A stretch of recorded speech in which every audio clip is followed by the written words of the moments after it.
কৃষ্ণপক্ষের অবসানের পর সূচনা হয় দেবী পক্ষের। শুক্লাপক্ষের প্রতিপদ থেকে নবমী পর্যন্ত এই 9টি রাত্রিতে দেবী দুর্গার এই এক একটি রূপের আহ্বান হয়। শরৎকালে উৎসব হয় বলে একে শারদ নবরাত্রি বলে। আশ্বিনের শুক্লা প্রতিপদ থেকে নবমী পর্যন্ত এই 9টি রাত্রিতে নবদুর্গার ব্রত করা হয়। আমাদের হিন্দু পুরাণ অনুসারে দেবী পার্বতীর 9টি ভিন্ন ভিন্ন রূপ রয়েছে। এই 9টি রূপ কি কি চলুন দেখে আসি। নবদুর্গার প্রথম রূপ নবরাত্রির প্রথম দিনে দেবী শৈলপুত্রীর আরাধনা করা হয়। দেবী গিরিরাজ্যের কন্যা বলে তিনি শৈলপুত্রী নামে খ্যাত হন। দেবীর দক্ষিণ হস্তে ত্রিশূল এবং বাম হস্তে কোমল থাকে, তাই দেবীর অপর নাম ত্রিশূলধারিণী। নবদুর্গার দ্বিতীয় রূপ নবরাত্রির দ্বিতীয় দিনে মা ব্রহ্মচারিণীর আরাধনা করা হয়। দেবীর ডান হাতে রুদ্রাক্ষে জপের মালা এবং বাম হাতে কমণ্ডলু থাকে। ব্রহ্মকথার অর্থ হলো তপস্যা। পুরাণে আছে দেবী তপস্যা করেছিলেন দেবাদিদেব মহাদেবকে প্রতিরূপে পাওয়ার জন্য। এই তপস্যার কারণেই দেবীর আর এক নাম হয় তপস্যায়নী। দেবী ব্রহ্মচারিণী রূপ অপরূপ মহিমা। নবদুর্গার তৃতীয় রূপ নবরাত্রির তৃতীয় রাত্রিতে দেবী চন্দ্রঘটা আরাধনা করা হয়। দেবীর মস্তকে অর্ধচন্দ্র থাকে, তাই দেবীর এই নাম। দেবীর এই স্বরূপ পরম কল্যাণময়ী। দেবীর শরীরের বর্ণ স্বর্ণের মতো উজ্জ্বল। দেবী দশভুজা। দেবীর আরাধনায় শত্রুর বিনাশ ঘটে। নবদুর্গার চতুর্থ রূপ নবরাত্রির চতুর্থ তিথিতে দেবী কুষ্মান্ডার আরাধনা করা হয়। দেবী ত্রিনয়নী। দেবীর বাম হস্তে একটি অমৃতপূর্ণ কলস থাকে। দেবী অষ্টভুজা। উষ্মা কথার অর্থ হলো দুর্বিষহ। তিত্রা হলো উষ্মা, যিনি এই তিত্রা নিজের উদরে ধারণ করেন, তিনি হলেন দেবী কুষ্মান্ডা। দেবী কুষ্মান্ডার কুষ্মন্ত্রা মাতৃপান ভক্তগণ মস্তপন রূপে আদ্যাশক্তিকে আরাধনা করা হয়।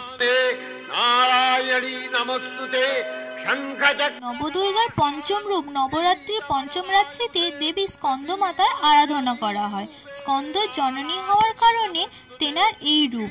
দেবী হলেন দেব সেনাপতি কার্তিকের অর্থাৎ স্কন্দের মা। দেবী চতুর্ভুজা। দেবীর আরাধনায় বুদ্ধির বিকাশ ঘটে এবং সুসন্তান লাভ হয়। নবদুর্গার ষষ্ঠ রূপ নবরাত্রির ষষ্ঠ রাত্রিতে দেবী কাত্যায়নী আরাধনা করা হয়। এই রূপ এবং নামের সঙ্গে জড়িয়ে আছে একটি পৌরাণিক কাহিনী। বলা হয় বৈদিক যুগে কাত্যায়ন নামে এক ঋষি ছিলেন। তিনি কন্যা সন্তানের জন্য দেবী পার্বতীর তপস্যা করেন। দেবী পার্বতী সন্তুষ্ট হয়ে দেবী নিজেই তেনার কন্যা হিসেবে জন্মগ্রহণ করেন। তখন দেবীর নাম রাখা হয় কাত্যায়নী।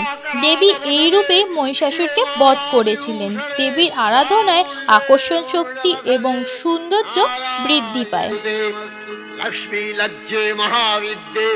নবদুর্গার সপ্তম রূপ নবরাত্রির সপ্তম রাত্রিতে দেবী কালরাত্রি আরাধনা করা হয়। এখানে দেবী কৃষ্ণবর্ণা। আলুদাহিকে সে তিনি ধাবিত হন শত্রুর দিকে। দেবীর ত্রিনয়নের শ্বাস প্রশ্বাস যেন বেরিয়ে আসে আগুনের হলকা।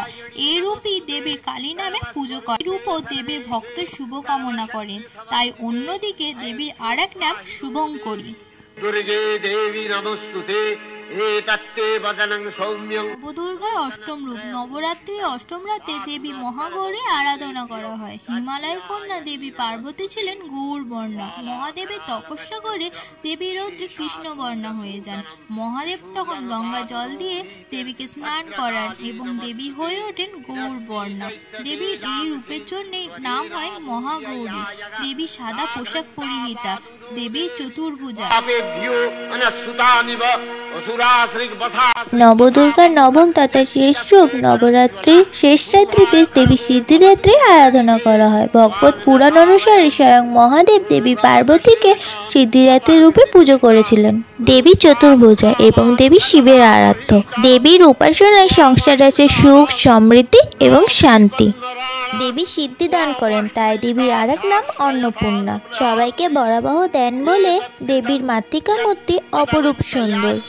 এই 9টি রাত্রি ধরে দেবী দুর্গার এই 9টি শক্তির পুজো করা হয়, তাই বলে একে নবরাত্রি বলে। तत्प्रकरति कान्या विद्यासु शास्त्रेषु विवेकोद्दीप स्वाद्येषु वाक्येषु तथा